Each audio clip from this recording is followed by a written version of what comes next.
आखिर कौन सी भाषा को भारत की राष्ट्रभाषा का दर्जा प्राप्त होना चाहिए, यानी what should be the national language of India. क्या वो तमिल होगी, क्या वो हिंदी होगी, क्या वो बंगाली होगी, या कह सकते हैं क्या वो इंग्लिश होगी।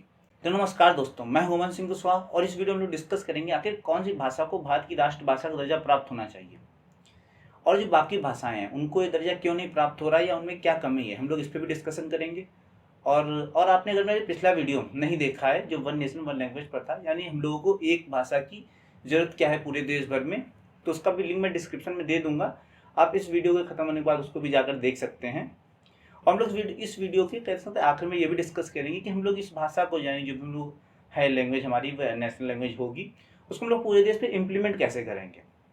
अगर हम लोग सही से इम्प्लीमेंट नहीं कर पाए तो क्या होगा, क्या देशव्यापी दंगे हो जाएंगे, इनकी पॉसिबिलिटीज़ रहती है। तो इन सब चीज़ों में डिस्कस करेंगे अपने वीडियो के आखिर में।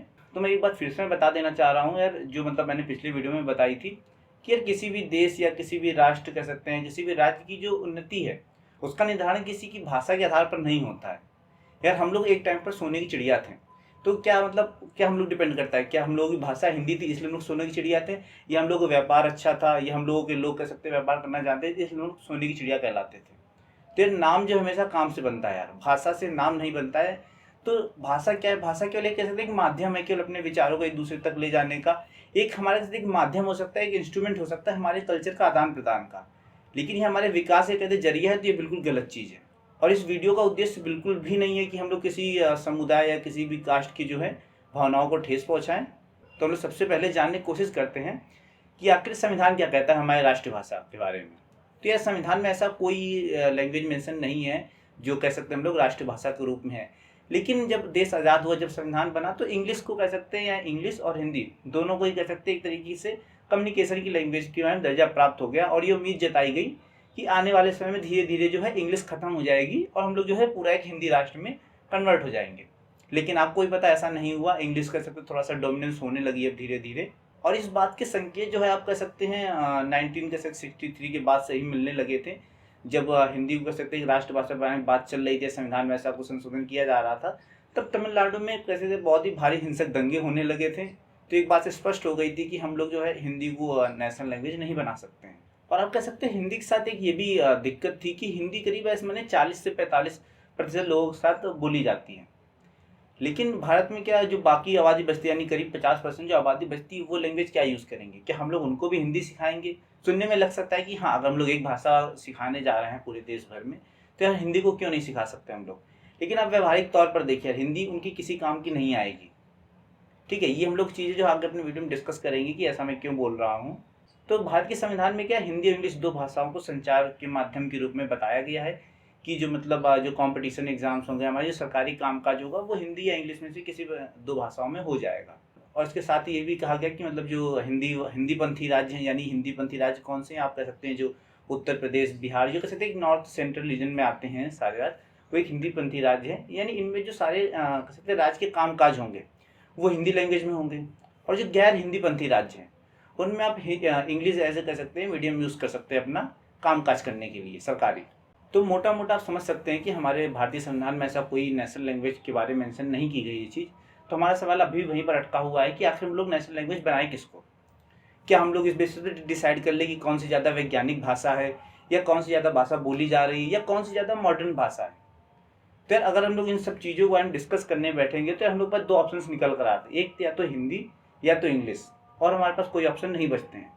तो आप कुछ लोग कहेंगे कि नहीं, जो हमारी तेलुगु, तमिल, बंगाल की भाषा बंगाली आप कह सकते हैं, और उर्दू हो गई, या संस्कृत भी काफ़ी वैज्ञानिक भाषा है, इनको मैं क्यों नहीं डिस्कशन में ले रहा हूँ। तो यार मैंने और भी पॉइंट वाइज में इस चीज़ पे डिस्कस करूँगा कि ये सब भाषा जो क्षेत्रीय भाषाएं हैं उनको मैंने अपने इस कंपेरिजन से हटा क्यों दिया है। तो मैं सजेस्ट करूँगा कि वीडियो आप मेरे साथ देखते रहें और स्किप बिल्कुल ना करें, ताकि आप भी समझ जाए कि ये क्षेत्रीय भाषाएं जो हैं मैंने क्यों हटा दी हैं कंपेरिजन से। तो हम सबसे पहले जानने की कोशिश करते हैं कौन सी भाषा सबसे ज़्यादा बोली जाती है। तो बोली जाने वाले में अगर आप देखेंगे सबसे ज़्यादा हिंदी बोली जाती है। करीब 2001 की जब जनगणना हुई या कह सकते हैं हमारे आंकड़े आए तो उसमें बताया गया करीब जो 41% लोग हैं वो हिंदी है उनकी एज ए मदर टंग, यानी मातृभाषा हिंदी है।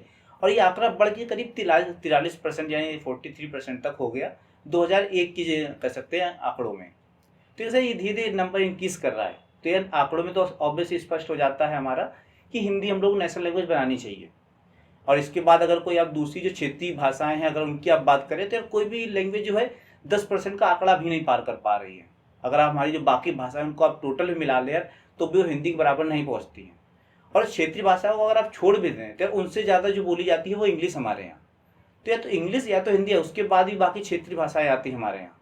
और ये भी एक कारण है कि मैंने जो रीजनल लैंग्वेजेस हैं उनको मैं नेशनल लैंग्वेज बनाने की बात से जो है दूर क्यों रखा हुआ है। अब कुछ लोग कहेंगे नहीं तुमने इंग्लिश को जो है जोड़ लिया है इस इक्वेशन में अपनी कि इंग्लिश को भी राष्ट्रीय भाषा बना देना चाहिए, तो चाइनीज़ को क्यों नहीं जोड़ रहे हो।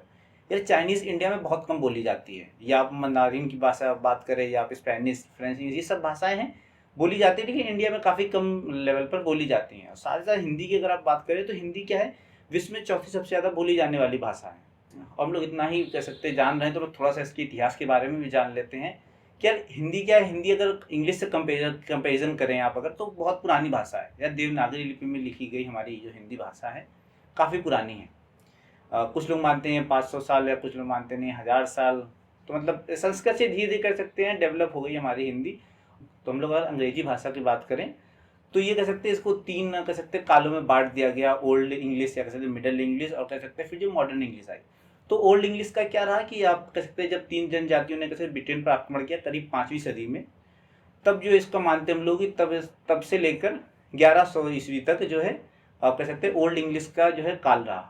इसके बाद 1066 ईस्वी में विलियम द कॉन्कर थे और नॉर्मंडी के शासक थे जो भी कह सकते हैं प्रेजेंट में फ्रांस का हिस्सा है, ने इंग्लैंड पर आक्रमण किया, उसे जीत लिया। और इसके बाद से हम लोग मानते हैं कि हाँ ये यहाँ से करीब जो है मिडिल इंग्लिश का पीरियड चालू हुआ और ये करीब 1500 ईस्वी तक चला। और 1500 ईस्वी में भी जो कैसे 2 मेन रीजन रहे हमारे इंग्लिश के प्रचार प्रसार के। पहला तो यही था कि बहुत ही ज़्यादा आधुनिकीकरण हो रहा था, इंडस्ट्रियलाइजेशन हो रहा था पूरे दुनिया में, कुछ अगर क्षेत्रों का आप छोड़ दें। और ये एक महीने था। उसके बाद जो ब्रिटेन कह सकते हैं जो अपने चरम पर था अपने कॉलोनीज बनाने में, तो उसने करीब 1/4 विश्व को पूरे अपने अंडर कर लिया था। तो ये 2 मेन रीज़न थे कि इंग्लिश का बहुत ज़्यादा प्रचार प्रसार हुआ। और इसमें भी हम लोग मानते हैं कि 1500 के बाद से 1800 के बाद से लेकर अब तक जो है मॉडर्न इंग्लिश का जो है पीरियड चल रहा है। तो सच में बहुत ज़्यादा गर्मी है, पूरा पसीना पसीना आ रहा है। तो अभी तक आप समझ गए होंगे कि मतलब मैं हिंदी या इंग्लिश को ही आप कह सकते हैं राष्ट्रीय भाषा बनाने की बात कर रहा हूँ उतनी देर से।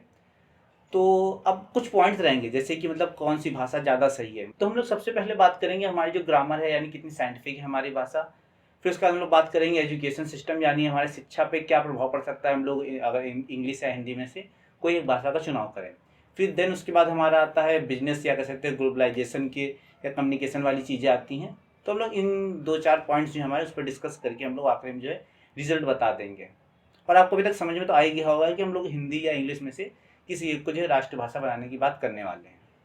तो साथ साथ चलिए और जानते हैं हम लोग आखिर में कि कौन होगी हमारी राष्ट्रभाषा। अब अगर हम लोग दोनों भाषाओं को कंपेयर करें यानी हिंदी और इंग्लिश को, तो यार हिंदी हमारी कह सकते हैं वैज्ञानिक रूप से बहुत ही अच्छी भाषा है अगर आप इंग्लिश से कंपेयर करें तो। और बहुत ही हमारे गर्व की बात भी है। हिंदी क्या एक ध्वन्यात्मक भाषा यानी फोनेटिक लैंग्वेज आप कह सकते हैं। जो इसमें लिखा हुआ है यानी हिंदी में जो हम लोग लिखते हैं अपना राम श्याम या जो भी काम जो भी लिख रहे हैं हम लोग सब कुछ जब बिल्कुल स्पष्ट जो हम लोग लिख रहे हैं वही हम लोग बोलते हैं। लेकिन इंग्लिश का तो ऐसा नहीं है। इंग्लिश में कह सकते हैं नहीं पता नहीं कहाँ यूट्यूब वीडियो में कहीं देखा था उसमें बताया था हम लोग PUT तो हम लोग पुट बोलते हैं, तो CUT कुट क्यों बोलते हैं हम लोग कट क्यों बोल देते हैं। तो ये सारी समझे मतलब इसमें बहुत सारी अजीब चीज़ें हैं इंग्लिश में। और साथ ही में जो हिंदी का हमारा व्याकरण है या कह सकते हैं जो हमारी करेक्टर्स हैं वो भी इसमें संख्या बहुत ज़्यादा है, 52 है। अगर आप इंग्लिश से कंपेयर तो इंग्लिश में केवल 26 ही हैं। तो यहाँ भी हिंदी बाजी मार जाती है। और उसके बाद एक चीज़ आती है कि जो हमारे कह सकते हैं जो हमारा पूरा वर्णमाला है उसमें हम लोगों ने जो अपने स्वर हैं या व्यंजन है उनको हम लोग स्थान कैसे दिया है। हम लोग अपने गले से जिस भाग से कह सकते हैं ध्वनि से निकालते हैं उन वर्णों को उसके हिसाब से उसको पोजीशन के हिसाब से अपनी पूरी वर्णमाला बनाई है। लेकिन आप अगर इंग्लिश को कंपेयर करें तो इंग्लिश में ऐसा कुछ भी नहीं है। इंग्लिश में आपको रैंडम तरीके उधर उधर बैठा कर रख दिए गए हैं। लेकिन अगर हम लोग तुलना करें कि हिंदी को सीखना ज़्यादा आसान है या इंग्लिश को, तो यार मैं यहाँ पर कह सकता हूँ थोड़ी सी कह सकते हैं गड़बड़ आ जाती है अपने हिंदी में। इंग्लिश को सीखना काफ़ी आसान है। आप कह सकते हैं यूट्यूब पर कोई चैनल है उस पर जाकर आप आसानी से जो है इंग्लिश सीख सकते हैं। लेकिन जो फॉरेनर्स हैं उनको हिंदी सीखने में काफ़ी कह सकते हैं दिक्कत होती है। अब बात आती है हमारे एजुकेशन सिस्टम की। तो एजुकेशन सिस्टम के आप हालात कह सकते हैं दिन ब दिन ख़राब होते चले जा रहे हैं। और ये बात आज की नहीं है। जैसे आज़ादी के टाइम जब लॉर्ड मैकाले हमारे यहाँ आए उन्होंने नई शिक्षा नीति लेकर आए। इतनी घटिया शिक्षा नीति लेकर आए कि उसकी कह सकते हैं भुगतान हम लोग आज तक करना पड़ रहा है। और ऐसा नहीं है कि इम्प्रूवमेंट नहीं हुआ, इम्प्रूवमेंट हुआ, लेकिन इम्प्रूवमेंट कहाँ से हो रहा है? इंग्लिश स्कूल से हो रहा है। अब कुछ लोग कहेंगे कि नहीं हिंदी स्कूल्स भी अच्छे हैं यार, कुछ अच्छे हैं, बाकी एक्सेप्शन है। और मेरा बस सिंपल से एक यही क्वेश्चन रहेगा, जो हिंदी मीडियम बच्चे पढ़ रहे हैं अगर उनको मौका दिया जाए, क्या वो इंग्लिश मीडियम में नहीं पढ़ना चाहेंगे? और एक सिंपल सा एक सवाल मेरा बस इतना सा रहेगा कि हमारे जो भी देश के पढ़े लिखे लोग हैं या देश के फेमस लोग हैं, सेलिब्रिटीज़ हैं, सेलिब्रिटीज़ आप ले सकते हैं, जो हमारे शाहरुख खान हो गए, बॉलीवुड सेलिब्रिटीज़ हो गए, या हमारे क्रिकेटर्स हो गए, या जो हमारे कह सकते हैं आप डॉक्टर्स हो गए, इंजीनियर्स हो गए, या जो पढ़े लिखे लोग हैं, वो लोग अपने बच्चों को कौन सी मीडियम में पढ़ाना चाहेंगे, हिंदी या इंग्लिश? तब खुद एनालाइज कीजिएगा, अपने आसपास देखिए चीज़ों को और बताइएगा इस चीज़ को। और उसके बाद ये बात यहाँ तक ठीक हो तो भी चलेगा, लेकिन जो हमारे हिंदी मीडियम के शिक्षक हैं वो भी यही चाह रहे हैं कि उनका बेटा जो है इंग्लिश मीडियम में पढ़े। वो खुद हिंदी में पढ़ा है, लेकिन वो ये चाहते नहीं उनका बेटा जो इंग्लिश स्कूल में पढ़े। और इसमें कोई भी गलत चीज़ नहीं है। गलत चीज़ क्यों नहीं है? क्योंकि इंग्लिश मीडियम में सबको पता है अच्छी पढ़ाई होती है। सरकारी स्कूल हिंदी मीडियम में क्यों है? समझ रहे हैं? उनके पास इतने योग्य शिक्षक नहीं है जो इंग्लिश में पढ़ा सकें। और बात इतनी सी थी तो भी चल जाता काम कि हमारे पास एटलीस्ट ऑप्शंस तो हैं स्कूल्स की, कि हम लोग हिंदी मीडियम में बच्चा पढ़ना चाह रहा है या इंग्लिश मीडियम में पढ़ना चाह रहा है, या फिर क्षेत्रीय भाषा है उसमें बच्चा जाकर पढ़ना चाह रहा है। लेकिन ट्वेल्थ के बाद अगर आप देखें तो ये ऑप्शंस बहुत ही कम हो जाते हैं। आपको या तो हिंदी या तो इंग्लिश में शिफ्ट करना ही पड़ता है। और मैं बात करूँ जैसे आपके कंपटीशन एग्जाम्स अगर आप ले लें तो आपका IIT JEE हो गया, नीट हो गया, मेडिकल टेस्ट होते हैं आपके, ND हो गए, नेवी हो गया, एयरफोर्स हो गया, आपके कह सकते हैं होटल मैनेजमेंट के जो कोर्सेज होते हैं, फैशन डिजाइनिंग, आप इतने सारे कोर्सेज, आप अगर हर कोर्स को उठाकर देख ले तो आपको ऑप्शंस कहाँ कहाँ मिलते हैं। या तो आपको वो टेस्ट जो उनके होते हैं कॉम्पिटिशन एग्जाम्स, या तो आपको हिंदी में देने पड़ रहे हैं या आप इंग्लिश में देने पड़ रहे हैं। और ऐसा नहीं कि रीजनल लैंग्वेजेस को ऑप्शन दिए नहीं जाते हैं। भारत सरकार काफ़ी अच्छी है, ये आपको ऑप्शंस देते हैं कि आप रीजनल लैंग्वेजेस में आइए और एग्ज़ाम दीजिए। लेकिन रियलिटी जैसे थोड़ा सा हट कर निकल जाती है। मैं आपको कुछ आंकड़े दिखाना चाह रहा हूँ, इन आंकड़ों को देखिए और खुद एनालाइज कर लीजिए कि आखिर मतलब मैं सही बोल रहा हूँ या गलत बोल रहा हूँ। अभी 2021 में जब IIT JEE का रजिस्ट्रेशन हुआ तो करीब 22 लाख बच्चों ने जो है रजिस्ट्रेशन किया। और अगर आप बात करें कि क्षेत्रीय भाषाओं की तो करीब 1.5 लाख लोगों ने ही मतलब कह सकते क्षेत्रीय भाषाओं में रजिस्टर किया था। और इसमें से भी कह सकते करीब 70 से 70 हज़ार से ज़्यादा बच्चे जो थे हिंदी मीडियम के थे। अगर तमिल, गुजराती और बंगाली को इससे हटा दे फिर कोई रीजनल भाषा ने जो करीब 1000 का आंकड़ा भी नहीं पार किया। और ये स्थिति केवल IIT JEE के साथ नहीं है। अब बाकी जो हमारे इंजीनियरिंग एग्जाम होते हैं, बिटसैट हो गया, VIT हो गया, तो इन एग्जाम में आपको जो है इंग्लिश को छोड़कर किसी और लैंग्वेज का ऑप्शन ही नहीं मिलता है। तो यानी आपको अगर इंग्लिश नहीं आती है तो आप ये बिटसैट हो गया या VIT, TEEE जो एग्जाम्स हैं इनमें आप बैठ ही नहीं सकते हैं। और बात करें अगर आपकी मेडिकल टेस्ट की यानी नीट की, तो इसमें केवल 8% बच्चों ने जो है अपने इंग्लिश को छोड़कर अपनी रीजनल लैंग्वेजेस को चुना एज ए एग्ज़ाम देने के मोड में या मीडियम में। तो इसमें करीब 13,25,000 बच्चे बैठे थे। तो उसमें करीब 1,46,000 के करीब जो बच्चे थे उन्होंने केवल अपनी रीजनल लैंग्वेज को एज ए मीडियम चुना। और यही सेम हालात है हमारे NDA के एग्ज़ाम के साथ भी। तो इसमें भी केवल आपको हिंदी या इंग्लिश में ही आप एग्ज़ाम दे सकते हैं। आपकी अगर आप सोचें आप बंगाली में देना चाह रहे हैं NDA एग्ज़ाम तो आप दे नहीं सकते हैं। और NDA एग्ज़ाम में एक और खास चीज़ है कि आपको इंग्लिश का नॉलेज तो मतलब होना ही चाहिए। अगर आपको इंग्लिश का नॉलेज नहीं है तो आप मतलब एग्ज़ाम तो भूल ही जाएँ इस चीज़ का। और साथ ही साथ जो हमारा UP सेट होता है या कह सकते UPSC 2021 का एग्ज़ाम हुआ उसमें भी केवल उन्होंने 2 लैंग्वेज का ऑप्शन दिया था, हिंदी और इंग्लिश का ही। लेकिन यहाँ भी सभी बच्चों के लिए जो है हिंदी का विकल्प उपलब्ध नहीं था। यहाँ भी कह सकते हैं कुछ स्पेशल लोगों के लिए हिंदी का विकल्प उपलब्ध था। और लगभग यही सेम हालात का आप कह सकते हैं आपके जो और एग्ज़ाम्स हो गए, आपके नेवी, डिफेंस, लगभग हर क्षेत्र में यही है कि आपको हिंदी या इंग्लिश में ही एज ए मेजर ऑप्शन दिया जाता है। और बाकी लैंग्वेजेस को कहते हैं ऑप्शन दिया जाता है लेकिन उसमें लोग एग्ज़ाम नहीं देते हैं। उसके क्यों नहीं देते ये भी हम लोग थोड़ी देर में बताएंगे आप। तो अब कुछ लोग कहेंगे नहीं ये तो अच्छी चीज़ है, आपको जो है रीजनल लैंग्वेज में एग्ज़ाम देने का ऑप्शन तो मिल रहा है। लेकिन अब बात हालात जो और ज़्यादा ख़राब हो जाते हैं जब आप कॉलेज के अंदर जाते हैं या यूनिवर्सिटीज़ हो गई, कॉलेज हो गई, जो अच्छे कॉलेज हैं। अब मैं BA BSc की बात नहीं कर रहा हूँ जहाँ पर हिंदी या कह सकते हैं आपकी क्षेत्रीय भाषा में पढ़ाई हो रही है।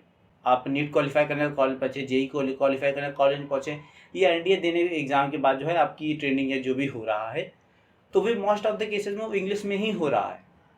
और आपकी जो कॉम्पिटिशन है कि आपने प्रिपरेशन करना चालू किया था तो आप बताइएगा आपको क्या लगता है कि आपकी प्रिपरेशन करने के लिए आपको इंग्लिश में ज़्यादा कंटेंट था या आपकी जो भी रीजनल लैंग्वेज थी उसमें आपको कंटेंट अवेलेबल था? ठीक है, जो कॉलेज में बुक इस्तेमाल हो रही हैं वो भी आप ये कह सकते हैं इंग्लिश में ही हो रही हैं। उसमें भी कोई दूसरी लैंग्वेज आपको बंगाली में किताब नहीं मिलेगी कि बंगाली में आपको मैकेनिक्स पढ़ने को मिल रही है। और इसके बाद बात आती है पोस्ट ग्रेजुएशन की। तो अगर आप पोस्ट ग्रेजुएशन करने की सोच भी रहे हैं तो आपको यार इंग्लिश आनी ही चाहिए। और ऑब्वियसली जो इंडिया में इतना अच्छा पोस्ट ग्रेजुएशन होता नहीं है, लोग भागते हैं विदेश को। और विदेश में आपको इंग्लिश आनी चाहिए, वरना आपका मतलब कुछ होने से रहा। तो समझ इंग्लिश की कंपलसेशन ही आ जाती है हमारे पास। आप जैसे स्टडीज़ में आगे आगे बढ़ते चले जाते हैं, और ये कोई मतलब ऐसा नहीं है कि ये एक दिन में हो गया, ये ग्रेजुअली धीरे धीरे आया। हमारे देश में कह सकते इतनी अच्छी यूनिवर्सिटीज़ नहीं थी अंग्रेजों के बाद, फिर लोग बाहर पढ़ने जाने लगे, तो बाहर पढ़ने गए वो लोग, उन्होंने इंग्लिश में ज्ञान लिया। अब उन्होंने इंग्लिश में ज्ञान लिया तो आप उनसे उम्मीद कैसे कर सकते हैं कि वो भारत आकर जो है वापस हिंदी में ज्ञान देंगे। उन्होंने भी इंग्लिश में ही ज्ञान दिया। अब आप जो कह सकते देश की हमारी यूनिवर्सिटीज़ थी, या जो वहाँ पे जो प्रोफेसर्स पढ़ा रहे थे, वो सब कहाँ से पढ़ के आए थे? बाहर से पढ़ के आए थे। उनको इंग्लिश में आता है नॉलेज, उन्होंने अपने बच्चों को इंग्लिश में दिया, तो एक इंग्लिश का कह सकते कल्चर सा डेवलप होने लगा धीरे धीरे। तो आप समझ रहे हैं अब हिंदी यहाँ पर डोमिनेट क्यों नहीं कर पाई, या बाकी जो रीजनल लैंग्वेज है तमिल यहाँ पर डोमिनेट क्यों नहीं कर पाई कि आप तमिल में एजुकेशन दिला दे पूरी। और जो भी देश की फेमस यूनिवर्सिटी है, IIT हो, NIT हो, या आपके एम्स हो या MS हो, सब में जो है इंग्लिश में ही एजुकेशन चल रही है, और जो कि कोई गलत चीज़ नहीं है, क्योंकि आपके पास अगर पढ़ने के लिए हिंदी में या आपकी रीजनल लैंग्वेज उसमें कंटेंट ही नहीं होगा तो आप पढ़ाई कैसे करेंगे। और इनमें इन यूनिवर्सिटीज़ में क्या पूरे देश भर से लोग आ रहे हैं, तो अब देश भर से लोग आ रहे हैं, क्या उनको तमिल में पढ़ाएंगे या बंगाली में पढ़ाएंगे या आप उनको हिंदी में पढ़ाएंगे? तो ऑब्वियसली हमारे पास ऑप्शंस ही नहीं है, आप इंग्लिश में ही उनको पढ़ाना पड़ेगा। और बात यहीं ख़त्म नहीं होती। एक हमारा प्रकाशन है वैज्ञानिक अनुसंधान प्रकाशन, रिसर्च ट्रेंड, उन्होंने स्कॉपस के कह सकते लेखों का मतलब अध्ययन किया, या उनकी कह सकते एक आंकड़े जारी किए अपने। इसके ऊपर क्या है, क्या आप कह सकते हैं जो आप जो वैज्ञानिक लोग लिखते हैं, सब बहुत सारी चीज़ें उनके जो होते हैं पत्र होते हैं, या उनकी जो भी डिस्कवरीज होती हैं, उनको वो लोग अपना कह सकते हैं प्रिंट करा कर रखते हैं, या कह सकते हैं उनकी आंकड़ा जो एकत्रित करते हैं, वो स्कोपस जो है करता है। इसमें करीब आप कह सकते हैं 239 देशों के करीब 21,000 जो कह सकते हैं आंकड़े इनके पास थे। उसमें अध्ययन किया इस रिसर्च टेंड ने, और पाया करीब जिसमें एक मेजर पोर्शन है वो इंग्लिश का है, और ये करीब 80% तक था, जिसमें प्योरली जो है इंग्लिश में ही लिखा गया था। तो आप देख रहे हैं इंग्लिश जो है जो हमारे वैज्ञानिक लोग हैं वो भी इंग्लिश को कितना ज़्यादा यूज़ कर रहे हैं, और यही एक मेन रीज़न है कि हमारी जो बुक्स हो रही है वो भी इंग्लिश में पब्लिश हो रही हैं। और बात ऐसी नहीं कि हमेशा से यही ऐसा था, तो कह सकते जो हमारे पुराने जो हमारे थे साइंटिस्ट, जैसे न्यूटन लेके, तो उनकी किताब थी प्रिंसिपल मैथमेटिका, तो वो जो कह सकते हैं आप लैटिन में लिखी हुई थी। जो हमारे आइंस्टीन थे, उन्होंने अपने जो उनके शुरुआत के पत्र थे वो उन्होंने जर्मनी में लिखे हुए थे। जो हमारी मैडम क्यूरी थी, उन्होंने अपने कह सकते फ्रेंच में, उनकी जो भी पब्लिकेशन वो फ्रेंच में रही। तो ऐसा नहीं था कि इंग्लिश हमेशा से डोमिनेंट थी, लेकिन कह सकते हैं अभी कुछ करीब 100 साल भी नहीं, हाँ 100 साल आप मान सकते हैं कि इंग्लिश जो है एक मेजर कह सकते हैं साइंटिफिक भाषा के रूप में उभर कर सामने आई अपने। और 19वीं सदी से पहले जो है करीब आप मान सकते हैं फ्रेंच हो गई, जर्मन हो गई या इंग्लिश, तीनों कह सकते हैं बराबर में यूज़ हो रहा था। लेकिन जो कह सकते हैं द्वितीय विश्व युद्ध के बाद हुआ, USA ने काफ़ी एक सुपर पावर एक तरीके उभर के सामने आया, उसके बाद से इंग्लिश की कह सकते एक डोमिनेंस क्रिएट हो गई इन सारी कह सकते रिसर्च फील्ड में या बाकी चीज़ें उनमें भी। तो अब तक आप समझ ही गए होंगे जो हमारी क्षेत्रीय भाषाएं थी, मतलब उनको मैंने शुरुआत में ही क्यों हटा दिया था अपने इस कंपेरिजन से, क्योंकि उनमें ना ही तो आप कह सकते हैं यूनिवर्सिटीज़ पढ़ा रही हैं, ना ही उनमें कोई रिसर्च हो रही है यार, तो भाषा की उन्नति कहाँ से होगी। शब्दों का उसमें कह सकते हैं कोई कलेक्शन आ नहीं रहा है। जो हमारी क्षेत्रीय भाषाएं तो एक तरह वो स्थिर सी हो गई हैं यार। लेकिन इंग्लिश में यही या कह सकते हैं जब इंडस्ट्रियलाइजेशन हुआ हमारे आज़ादी से पहले जो हुआ था पूरी दुनिया भर में, उसमें इंग्लिश में बहुत सारे शब्द जुड़े, और इंग्लिश में आज भी ऐसा है कि हर साल 2 साल जो है शब्द जुड़ते चले जा रहे हैं। लेकिन हमारी क्षेत्रीय भाषाओं कह सकते हैं आप जो लोग कम बोलना चालू कर रहे हैं, ये वजह है कि इंग्लिश जो है एक डोमिनेंस क्रिएट कर रही है बाकी लैंग्वेजेस के कंपैरिजन में। और दुनिया में नहीं, इंडिया में भी ऐसी चीज़ है। तो एजुकेशन सिस्टम को मैंने बहुत ही कम शब्दों में बताने का प्रयास किया, लेकिन तब भी वीडियो काफ़ी लंबा हो गया और मेरी भी बहुत ज़्यादा पसीना आ रहा है यार। तो जो बाकी जो हमारे जो टॉपिक्स बचे हैं या कहते हैं डिस्कशन के पॉइंट हैं, जो हमारा कह सकते हैं कम्युनिकेशन हो गया, ग्लोबलाइजेशन जो हो गया हमारा, या ट्रेड हो गया हमारा पूरा जो है, और जो फ्यूचर एस्पेक्ट हैं इसके, और सबसे इम्पॉर्टेंट चीज़ कि हम लोग इसको अप्लाई कैसे करेंगे देश में जो हमारी नेशनल लैंग्वेज। हाँ, तो अब तक आपको समझ में तो आ ही गया होगा कि हमारी नेशनल लैंग्वेज जो है इंग्लिश होनी चाहिए। मैंने प्रॉपर रीजनिंग आपको बहुत ही ज़्यादा कम शब्दों में देने का प्रयास किया है, और जो हमारे बाकी पॉइंट्स अभी बाकी हैं जो 2 पॉइंट्स, तो उनमें जो है ये चीज़ आपको बहुत ज़्यादा क्लियर हो जाएगी कि इंग्लिश जो है हिंदी के कंपेरिजन में अच्छी क्यों हो सकती है नेशनल लैंग्वेज के रूप में। और मैं कोई देश विरोधी नहीं हूँ, या मुझे हिंदी पसंद नहीं है, या मुझे बंगाली पसंद नहीं है। मुझे काफ़ी अच्छा लगता है बंगाली सुनना भी, बंगाली के मैं गाने भी सुनता रहता हूँ। लेकिन मैं बस इतना चाह रहा हूँ यार कि देश के जो विकास को हम लोग जो है भाषा के विकास से थोड़ा सा ऊपर रखें। और सबसे इम्पॉर्टेंट चीज़ कि जो मानव का विकास है उसको हम लोग देश और ये हमारे जो जो फालतू की चीज़ें हैं, सबसे ऊपर हमारा हाईएस्ट प्रायोरिटी होना चाहिए हमारी मानवता का विकास।